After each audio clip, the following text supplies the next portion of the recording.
Pues de salud hablamos en la última parte de Café y Té y hablamos con José Luis Carrasco, él es médico especialista en medicina interna. Muy buenos días, buenas tardes, José Hola, Luis. buenas tardes. Y vamos a hablar hoy del colesterol y el famoso, yo siempre digo, el famoso Danacol que todo lo soluciona. Sí. Es una publicidad engañosa además. Sí. No podemos pensar que con un batidito vamos a solucionar este problema. No, evidentemente. Hombre, lo primero que habría que hacer es tratar un poquito de quitarle ese cartel de demonio que tiene el colesterol. O sea, el colesterol realmente no es malo. El colesterol es necesario para el cuerpo. Ah, ¿por qué? Porque el colesterol es una sustancia que fabrica, que la aportamos por dos vías, una mediante la ingestión de alimentos que sean ricos en colesterol y otra mediante la producción que el propio cuerpo hace de colesterol. Nosotros necesitamos colesterol en nuestro organismo porque necesitamos formación, por ejemplo, de hormonas esteroideas, de hormonas sexuales, de, por ejemplo, fabricación de ácidos grasos biliares que nos hacen falta para hacer la digestión, incluso de la propia vitamina D, que después necesitamos para fijar el calcio a los huesos. Todas esas funciones las va a desarrollar el colesterol, por lo tanto es necesario. Claro. Lo que es malo es el exceso de colesterol. Claro, ahí está pero el problema. ¿siempre se ha dicho que hay un colesterol bueno y un colesterol malo? ¿O es algo que, será coloquialmente hablando, sí. ¿no? Realmente se llama colesterol bueno y colesterol malo. No es que sea colesterol bueno y colesterol malo. El problema es que el colesterol por sí solo no es capaz, digamos, de navegar por la sangre. Necesita de unas proteínas que sean las que lo puedan transportar. Y ahora, proteínas de ese tipo hay de dos tipos. Una que se llaman proteínas de alta densidad, lipoproteínas de alta densidad, que es lo que se le conoce o la gente lo conoce con el nombre de colesterol bueno. ¿Por qué? Porque esas lipoproteínas, cuando se fijan al colesterol que está en la sangre, lo que hacen es llevarlo al hígado, lo metabolizan y lo eliminan. Entonces, por eso se conoce como colesterol bueno. Pero desgraciadamente existen otras lipoproteínas que son las de baja densidad, que también se unen al colesterol que está circulando por la sangre, pero eso no lo llevan al hígado, eso lo llevan a la pared de la arteria. Y en la pared de la arteria se fijan, forman placas de ateroma, placas que con el paso del tiempo te pueden obstruir la arteria o pueden después romperse porque haya otros factores de riesgo como obesidad, como diabetes, como tabaquismo, y cuando se rompe sueltan trombos y esos trombos son los que van a producir los eventos cardiovasculares. Por lo tanto, no es colesterol bueno y colesterol malo, aunque se conoce realmente así. ¿Y dónde, en qué tipo de productos, alimentos o demás encontramos uno y otro? Bueno, el colesterol está presente en muchos alimentos, evidentemente todos aquellos que sean más grasos, carnes, leche que no sea desnatada, los alimentos, los fritos, en fin, el colesterol está presente en multitud de alimentos que tomamos a diario prácticamente.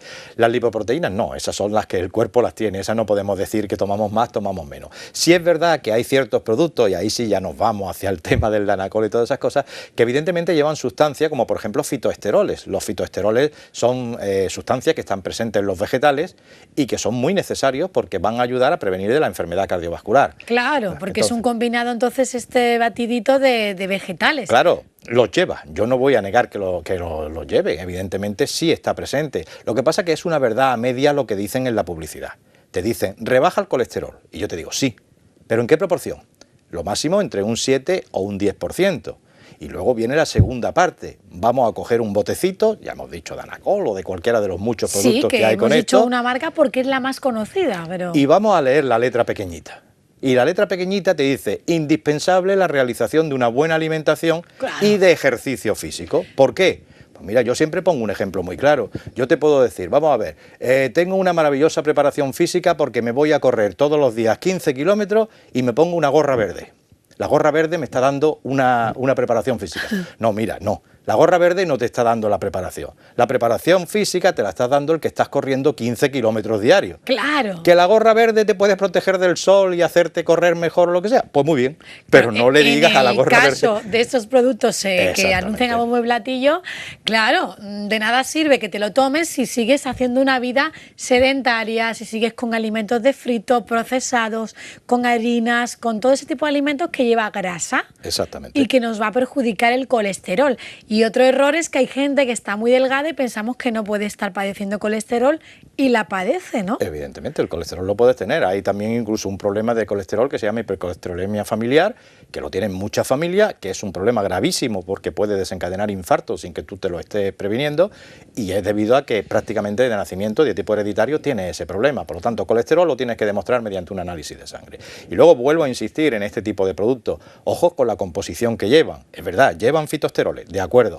Pero los fitosteroles que proceden de los vegetales es muy difícil de añadir a estos productos químicos, tienen que ser tratados. Tienen que ser tratados con esterificación, que es manejo con grasa, lo cual ya no estamos utilizando el producto natural. Claro. Los fitosteroles naturales van en las verduras, en las frutas, en los cereales, en los vegetales, ahí sí lo llevamos. ¿Las legumbres también? También lo llevan. Por lo tanto, lo que siempre hablamos es que al final, cuando hablamos de cualquier enfermedad, siempre derivamos en lo que siempre decimos, la dieta mediterránea. Lo que es la base de todo. Que es la base de todo, el aceite de oliva, el pescado azul, que también te aporta la grasa buena que necesita el organismo, ¿verdad? Las frutas. La fruta, la verdura, los cereales, las legumbres. Que es que hay mucha gente que ha perdido la costumbre de cocinar los potajes de toda la vida. Exactamente, muchas veces por falta de tiempo lo reconocemos, de que hay familias que no pueden dedicarse a la cocina, a estar en casa y tal, y tienen que recurrir a alimentos precocinados, alimentos ya que están prácticamente envasados, listos para comer, y eso la verdad es que te cargas la alimentación y te cargas sobre todo las defensas que el organismo puede producir. Ten en cuenta que todos estos platos precocinados son muy ricos en grasas saturadas y en grasas trans, que son las peligrosas, las que te van a hacer que ese colesterol LDL aumente y que van a hacer que te obstruyas las arterias. Luego también otra cosa muy importante cuando hablamos de todos estos suplementos que decimos, hay que tener en cuenta la composición, porque llevan edulcorantes. Y ojo con los edulcorantes. Azúcar, claro. Ojo con los edulcorantes. Porque es habitual que alguien que tenga diabetes también tenga colesterol. Exactamente, Por lo tanto, muy frecuente. No debe tomar nada de azúcar. Exacto. Y no solo eso, sino que los edulcorantes ahora están muy de moda, vamos a decir, dentro desde el punto de vista sanitario, lo que es la microbiota intestinal, la flora intestinal. Y la flora intestinal tiene muchísimo que decir a la hora de producir alteraciones metabólicas, como por ejemplo la diabetes. Cada vez se relaciona más la diabetes con alteraciones en la flora intestinal. Y estos edulcorantes llevan productos que alteran la flora intestinal. Por ejemplo, Danacol lleva sucralosa. Sucralosa es un producto, es un edulcorante que va a alterar la flora intestinal y va a predisponer al desarrollo de diabetes. Así que ojo con eso, con la flora intestinal. Por lo tanto, el colesterol a la larga, si no se controla, si no se baja y de forma natural, es decir, con alimentación y algún medicamento, porque habrá tratamientos para el colesterol, lo imagino también. Sí, por supuesto. A la larga, ¿qué puede provocar? Pues evidentemente, lo primero, enfermedades cardiovasculares. Anginas de pecho, te puede producir infarto, te puede producir trombosis, o sea, todo lo que se derive de una obstrucción de una arteria o de una rotura de una placa que podemos tener durante muchos años hasta que un día se rompe y cuando se rompe suelta el trombo. Y el trombo es el que te desencadena el evento cardiovascular. Análisis de sangre es lo que determina el tipo de colesterol y el grado que tenemos en nuestro cuerpo, ¿no? Sí. Por lo tanto, ¿qué tipo de personas deberían chequearse esto prácticamente una vez al año, no sé, o cada cuánto tiempo? Bueno, a partir de los 45 años se recomienda un análisis anual, siempre y cuando no haya factores de riesgo o algún otro riesgo que tenga, que entonces sí que habría que hacerlo más frecuente. Por ejemplo, una persona diabética tendría que controlarse su análisis, pues como mucho, cada 6 meses. Incluso un chico joven que tenga obesidad. Exactamente. Entonces ya, según las características, según los factores de riesgo que tenga cada persona, hay que poner el tiempo más o menos corto a la hora de hacerse un análisis. Pero un análisis preventivo, eso es indispensable, porque nos llevamos muchas sorpresas. Hay patologías que debutan a lo mejor con un infarto y no tenía nada, y cuando te pones a analizarlo resulta, por ejemplo, pues que era diabético. Claro. Y no lo sabía, y una diabetes antes de manifestarse pasa entre 6 y 8 años antes de ser manifiesta. Hay que ir a buscarla. Igual pasa con el colesterol. Y tratamiento me imagino que bueno que hay en el mercado hoy en día, ¿no? Aparte de que tengamos que cuidar todos los hábitos saludables, hay tratamientos para el colesterol. Sí, tratamiento lo hay y muy buenos. Tenemos las estatinas, que son fármacos que han demostrado, y eso también es importante que la gente lo sepa. Muchas veces las estatinas son tan buenas que reducen muy rápido las cifras del colesterol, con lo cual incita a que el paciente, porque no quiero ya ni pensar que son los propios médicos los que a veces decimos, deje usted la medicación. Eso no se puede hacer. No se puede hacer. La hipercolesterolemia es un problema crónico. Entonces el problema está en que sí, que bajamos las cifras muy rápidamente. Imagínate una persona que tenga, pues no sé, te puedo decir un colesterol LDL que como mínimo tiene que estar por debajo de 100, y si ha tenido eventos cardiovasculares por debajo de 70, imagínate que esa persona tenga 130, 140, se toma sus pastillas, se le pone alrededor de 100, y se le dice, deje usted la pastilla, o el paciente la deja. Sube rápidamente. No, aparte de que hay un efecto rebote y va a subir, el problema está en que hemos bajado la cifra, pero las placas que se han formado en el interior de la arteria, esas no las vamos a quitar, van a seguir estando ahí. con lo cual corremos el riesgo de que si hacemos las cosas mal, no hacemos deporte, tenemos mala alimentación, tenemos otros factores de riesgo, el tabaco es un enemigo también acérrimo de las arterias, puede romper esa placa y se puede romper. Entonces, la estatina, ¿qué hace? Estabiliza la placa, es como si la endureciera y evita que se rompa. Por lo tanto, tenemos las cifras muy bien, pero tenemos que seguir endureciendo esa placa para evitar que se rompa. Por lo tanto, nada de dejar la medicación. No, vacaciones farmacológicas no. Y bueno, aprovechando que hemos hablado de que todo esto pueden provocar enfermedades cardiovasculares, seguimos con nuestro proyecto. Digo nuestro porque es de toda Estepona ya y se está extendiendo fuera de la ciudad, porque las redes sociales, vuela todo, las redes sociales de mis manos, mi corazón en tus manos. Es un proyecto que ha comenzado para hacer de Estepona una ciudad segura, cardio saludable, ¿verdad? Cardio saludable y cardio protegida. Y cardioprotegida, ¿no? Efectivamente.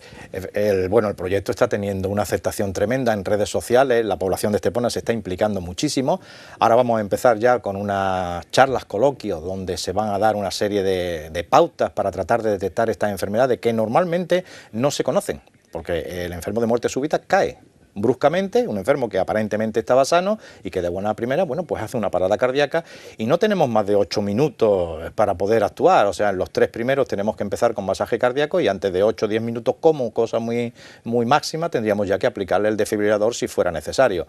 Entonces, este programa se está dando a conocer, la gente lo está aceptando muchísimo, vamos a empezar, ya digo, con las conferencias donde vamos a enseñar cómo poder actuar ante ellos, le vamos a enseñar también maniobras de cómo cualquier persona con sus manos, de ahí el nombre de la campaña, Mi corazón en tus manos, porque evidentemente nuestro corazón se lo ponemos en las manos de la persona que nos pueda salvar en un momento dado. Y cualquier persona, desde un niño, puede aprender ese masaje cardíaco. Efectivamente. Y nadie mejor que un niño para poder salvar la vida de otro compañero que de repente están jugando en el parque, ¿no? Por ejemplo. Exacto. Por eso queremos llevar también esta campaña a los colegios, para enseñar desde pequeñito. Vale, lógico que un niño a lo mejor con 5 o 6 años no tiene fuerza suficiente para hacer un masaje cardíaco, pero ya van aprendiendo cómo se puede hacer y vamos a ir que la sociedad desde pequeñita vaya sabiendo dar un masaje cardíaco. Yo siempre digo que, por ejemplo, cuando uno se saca el carnet de conducir, se le debía de obligar a que supiera hacer masaje cardíaco, por ejemplo. Por ejemplo, porque puede encontrarse con cualquier accidente en carretera y puede auxiliar en un primer momento y no hay que buscar que esa persona sea médico, ¿no? No. El que pare, porque a veces, oye, pues tenemos la mala suerte de que no hay ningún médico cerca, que habitualmente cuando pasa algo de esto siempre hay un médico cerca, ¿eh? Pero hay veces que por desgracia no está. No está. Yo precisamente hoy estaba leyendo, porque el otro día me comentaba una señora que sí, que había leído, y es verdad que la reglamentación que hay en la Comunidad Autónoma Andaluza no permite a personas que no tengan el título hacer masaje cardíaco, pero no es así. Hay una mala interpretación, porque el Código Penal nos dice que ante un hecho muy grave que necesite una actuación urgente, se puede obviar cualquier impedimento y actuar dentro de la ley. Es decir, que se podría hacer masaje cardíaco cualquier persona sin riesgo a decir, oye, es que yo no tengo título. No, cualquier persona lo puede hacer en un momento. Y además, nadie que no sepa hacerlo se va a arriesgar, porque si no sabe hacerlo, no sabe si lo está haciendo bien. No, también eso tiene su importancia, porque precisamente otra señora me comentaba el otro día, dice, bueno, yo lo hago, y si me equivoco, yo le decía una cosa muy práctica, este señor está muerto. Claro. Al señor que le ha dado, en ese momento está muerto. Pues más vale exactamente, hacer cualquier algo. cosa que le haga va a ser beneficiosa, aunque no lo hagas perfecto. Pero si no le haces nada, él ya está muerto. Bueno, pues adelante con esa campaña, José Luis, que me parece una buenísima idea. Yo también he participado en la campaña y estaré aquí para ayudar en todo lo que necesitéis. Y bueno, de aquí a unos años, que no haya lugar público en Estepona que no tenga un desfibrilador, público o privado, porque son muchos también los restaurantes que se pueden sumar a esta campaña, los centros comerciales, como por ejemplo se me ocurren supermercados, que hay mucha afluencia de público. Sí, ya de hecho, por ley, todos los que tengan una superficie superior a 2.500 metros cuadrados, por ley tienen obligación de tenerlo. Por ley tienen que tenerlo, por lo tanto se me ocurre que ya habrá algunos aquí en Estepona que lo tengan, como hipermercados, ¿no? Y bueno, si se van sumando pequeñas y medianas superficies, mucho mejor, porque vamos a hacer de una Estepona cardio asegurada. Seguro. Y esa es nuestra idea. Pues José Luis, gracias por acompañarnos, un placer, y te vemos en un par de semanitas o 3 y ya daremos más datos. Daremos aquí más caña, más caña para que tengamos mejor bienestar y salud, que es lo que pretendemos. Gracias por estar con nosotros. A vosotros. Terminamos hoy nuestro café y té, volvemos mañana, que ya es viernes, llegamos al final de la semana y tenemos muchos temas interesantes para este viernes último de la semana. semana. Gracias por acompañarnos. Hasta mañana. De la charla.